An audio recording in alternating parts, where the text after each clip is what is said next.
So, bibigyan namin kayo ng bills tulad ng sinabi ko kanina, then babayaran nyo yung bills namin. Siyempre, dahil bills nyo po yung gagamitin, bills po namin yung gagamitin niyo to pay, ang mangyayari is to meron po itong fee na babayaran sa amin or yung tinatawag nating service fee.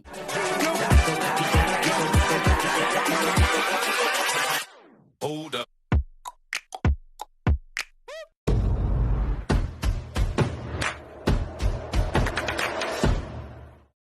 And hello! Magandang araw po sa inyong lahat and welcome back po dito sa Almontero Tutorial! Ayan!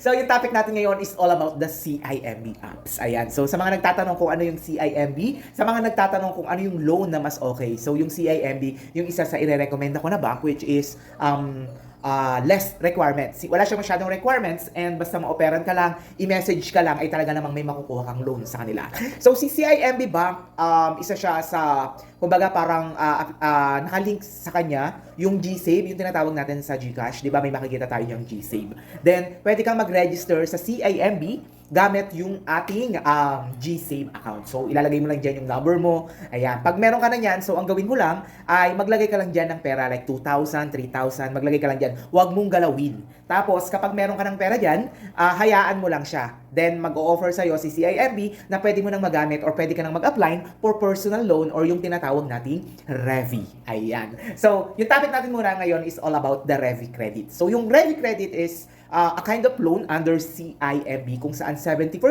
ay pwede mong i-cash and yung 30% ay pangbayad ng bills. So, ang ginagawa po namin dito, yung CIMB 30% na hindi pwedeng i-cash ay pwede po sa aming magpa-cash out. So, paano ba namin ito ginagawa? Hindi ba ito delikado? Hindi ba mabablock yung account? Of course, hindi. So, mas umu-okay pa nga. Actually, mas umu-okay pa yung inyong mga account kasi ginagamit natin or gagamitin natin yung ating CIMB Revi bills loan na 30% via P-bills. Ang ginagawa namin dyan is nagpapabayad lang kami ng aming mga utang.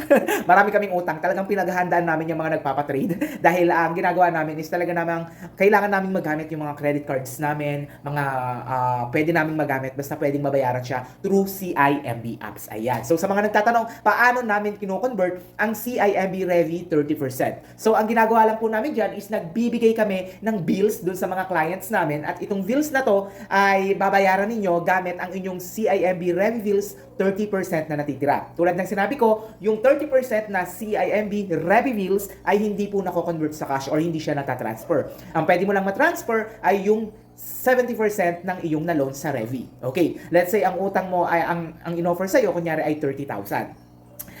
Yung 70% ng 30,000 is 21,000. Ayan, pwede mo siyang i-transfer sa iyong CIMB account, sa iyong GSave, then pwede mo na siyang i-cash out. Then yung natitirang 9,000 pesos, yun po ay kailangan nyo lang siyang magamit through pay bills. Sir, paano po pag wala kaming pay bills? Paano namin siya magagamit? So unang-una, hindi nyo siya magagamit kung wala kayong pay bills. Pangalawa, nandito kami para kami yung magka-cash out. So bibigyan namin kayo ng bills tulad ng sinabi ko kanina, then babayaran nyo yung bills namin. Siyempre, dahil bills nyo po yung gagamitin, bills po namin yung gagamitin niyo to pay, ang mangyayari is to meron po itong fee na babayaran sa amin or yung tinatawag nating service fee. Then ibibigay po namin sa inyo yung itinrade natin. So parang nagbigay ako sa inyo ng bills, then pag nabayaran niyo na yung bills namin with fee, babayaran ko kayo through VAC or through GCash. Ayan, ganoon lang siya kabilis. And sir, paano naman po pag personal loan? Ang personal loan kay CIMB is hanggang parang malaki na din yung personal loan kay CIMB, which is okay naman siya.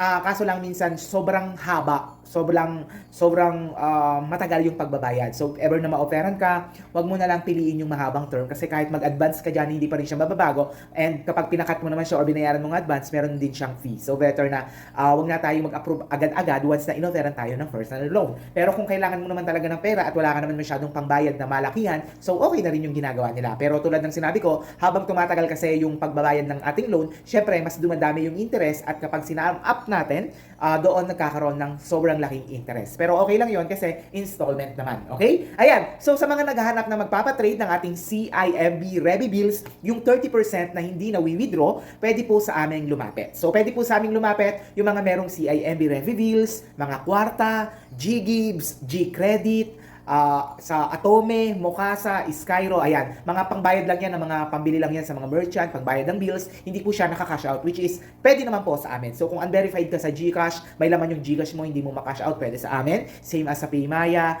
pwede rin po yan sa amin. Then pwede rin po sa amin ng SPay at ShopeePay. Ayan. So gumagamit lang kami ng bills para ma-trade in yung inyong mga offer sa inyong mga loan na hindi pwedeng i-cash out. Ayan po yung sinasabi nating trading dito sa Almontero Tutorial. Ayan. So sana po ay naintindihan nyo. Sa mga nagtatanong ang kailangan sa pag-apply or sa, kunyari, na-operan ka na or i-message ka na, kailangan meron tayong payslip. Then dun sa payslip na yun yung kinakailangan na ipasa natin, proof of income na makakapagbayad tayo sa pwedeng i-offer sa atin ni CIMB. Tulad ng sinabi ko kanina, sobrang bilis nilang mag-offer and okay na okay yung ino-offer nila kasi up to 250 yata yung Revy and up to 2 million pesos yung personal loan. Okay? So, yun na lang po muna yung ating video and sana po nakatulong itong video na to at kung kinakailangan nyo ng aming serbisyo, once again, I'm Aldrin Montero sa Facebook with Meta Verifage, with Meta. Ayan, verified dapat yung ma-message nyo. Hindi nyo, pag ang na-message nyo ay walang badge sa Facebook, hindi po ako yun. Okay? Okay! So once again, I'm Ariel Montero dito sa Almontero Tutorial. Hanggang dito na lang. Bye bye bye!